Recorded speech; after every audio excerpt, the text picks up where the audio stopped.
ଦେଖନ୍ତୁ ଇଏ ହେଲା ଗଛଟା ଯେଉଁଟାକି ଝାଉଁଡ଼ା ରୋଗ ଲାଗିଛି, ପୁରା ଝାଉଁଳି ଯାଇଛି। ୟାର ମୂଳ କାରଣଟା ଦେଖନ୍ତୁ କ'ଣ ହେଇଛି। ମୂଳଟା ପଚି ଯାଇଛି, ସଢ଼ି ଯାଇଛି। ଏଇଟା ଦେଖନ୍ତୁ, କାଢ଼ି ଦେଉଛି ଆପଣଙ୍କୁ। ହେଲେ ୟାର ଚେର ଠିକ୍ ଠାକ୍ ଅଛି।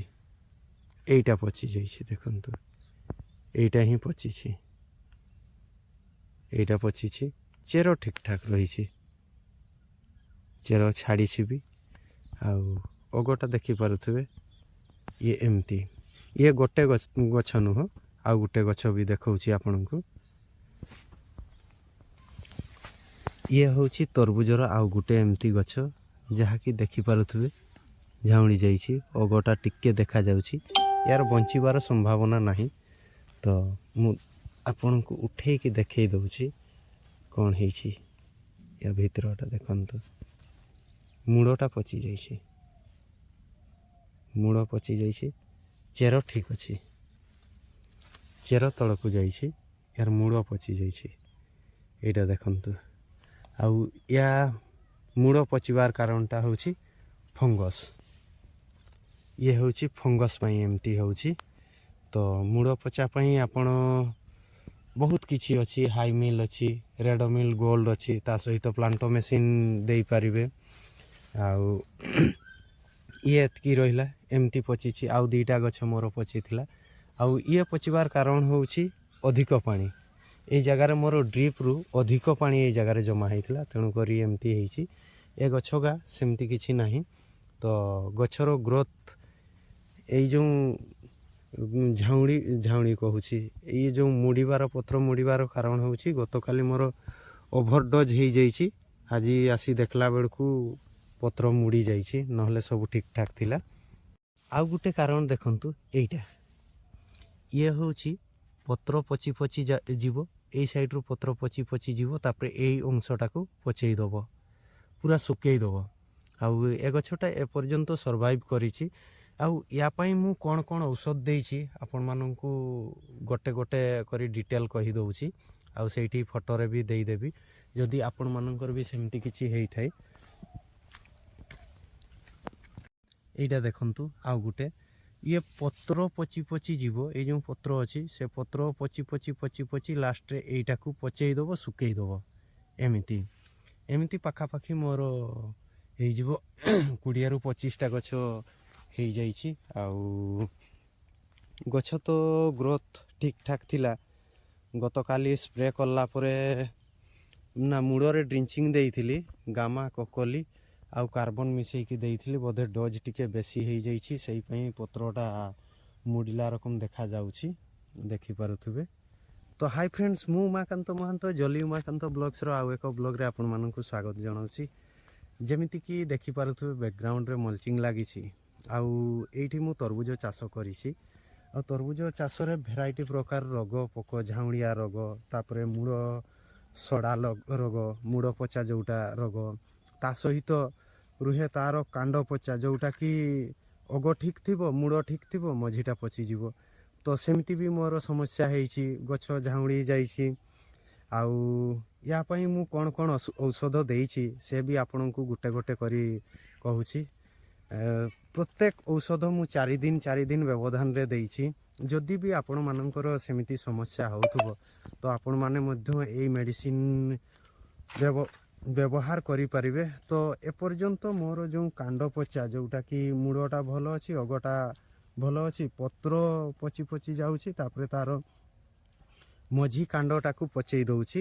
ତ ତା ପାଇଁ ମୁଁ ପ୍ରଥମେ ଦେଇଥିଲି ଫଙ୍ଗ ପାର୍ଟନର୍। ଆଉ ଗୋଟେ ଦେଖେଇ ଦେଉଛି ଆପଣଙ୍କୁ, ଦେଖନ୍ତୁ। ପ୍ରଥମେ ମୁଁ କାଣ୍ଡ ପଚା ପାଇଁ କ'ଣ ଦେଇଥିଲି, ଥାୟୋଫିନେଟ୍ ମିଥାଇଲ୍ ଫଙ୍ଗର, ଇଏ ସିଷ୍ଟମ୍ ଫଙ୍ଗିସାଇଡ଼୍। ଆଉ ତା ସହିତ ଦିଆ ହେଇଥିଲା ଆମର ଏଇଟା ପାର୍ଟନର୍ଟା, ସିଷ୍ଟମେଟିକ୍ ଫଙ୍ଗସାଇଡ଼୍। ଆଉ ଏଇଟା ପାର୍ଟନର୍, ସେ ଫଙ୍ଗ ସହିତ ସିଷ୍ଟମେଟିକ୍ ଫଙ୍ଗିସାଇଡ଼୍ଟା ପାର୍ଟନର୍ଟା ଦେଖନ୍ତୁ, ଏଇଟା ଦେଇଥିଲି। ତାପରେ ଏଇଟା ଦିଆ ହେଇଥିଲା ଇଏ ଗ୍ରୋଫ୍ଲେକ୍ସର, ଏଟା ବ୍ୟାକ୍ଟେରି ବିନାଶକ।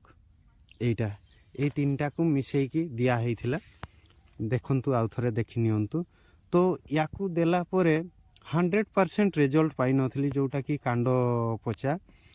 ତାପରେ ସେଇଟା ଯେତେବେଳେ କାମ ନ କଲା, ମୁଁ ଦେଇଥିଲି ସଫିଆ, ଯେଉଁଟାକି ସିଷ୍ଟମ୍ ଫଙ୍ଗିସାଇଡ଼୍, ଆଉ ତା ସହିତ ଥିଲା ୱିଲୋ ଅର୍ପିଡ଼, ଆଉ ସିଏ ବି ସିଷ୍ଟମ୍ ଫଙ୍ଗିସାଇଡ଼୍। ଦୁଇଟା ଏ ଫଙ୍ଗ ପାର୍ଟନର୍ର 4 ଦିନ ବ୍ୟବଧାନରେ ସେଇଟା ଦେଇଥିଲି। କିନ୍ତୁ ତାକୁ ଦେଲା ପରେ ମଧ୍ୟ ଏବେ ବି ସେ କାଣ୍ଡ ପଚା ରହୁଛି, ଯେଉଁଟାକି ମୂଳଟା ଭଲ ରହୁଛି, ଅଗଟା ଭଲ ରହୁଛି, ମଝିଟା ପତ୍ରଟା ସଢ଼େଇ ନେଇ ନେଉଛି।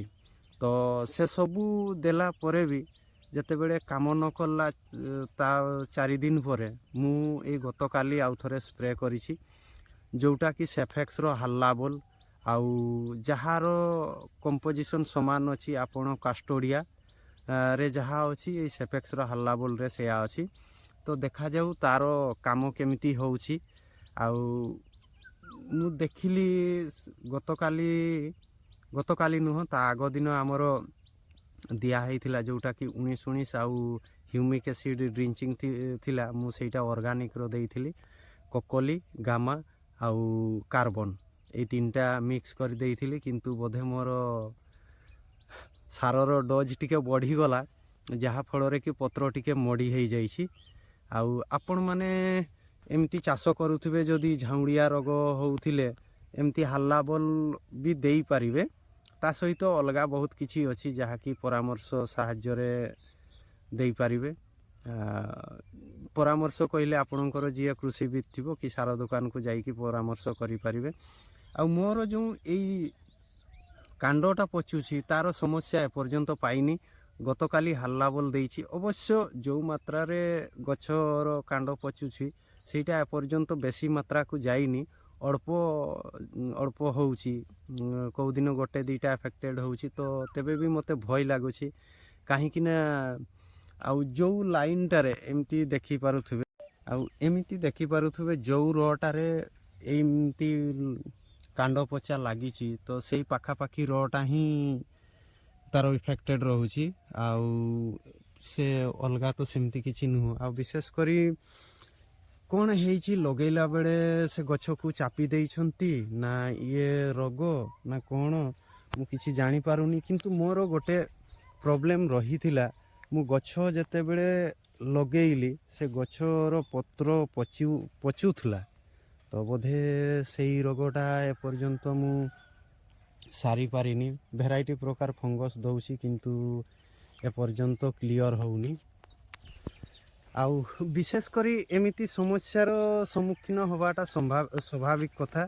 ଯେଉଁମାନେ ବି ଚାଷ କରୁଛନ୍ତି ସେମାନେ ବିଚଳିତ ହେବା କଥା ନୁହଁ। ଏମିତି ପଚା ରୋଗ ଲାଗିବା, ଝାଉଁଳା ରୋଗ ଲାଗିବା, ଇଏ ପ୍ଲାଣ୍ଟିଂର 7-8 ଦିନ 15 ଦିନ ଯାଏଁ କଣ୍ଟିନ୍ୟୁ ଲାଗି ରୁହେ।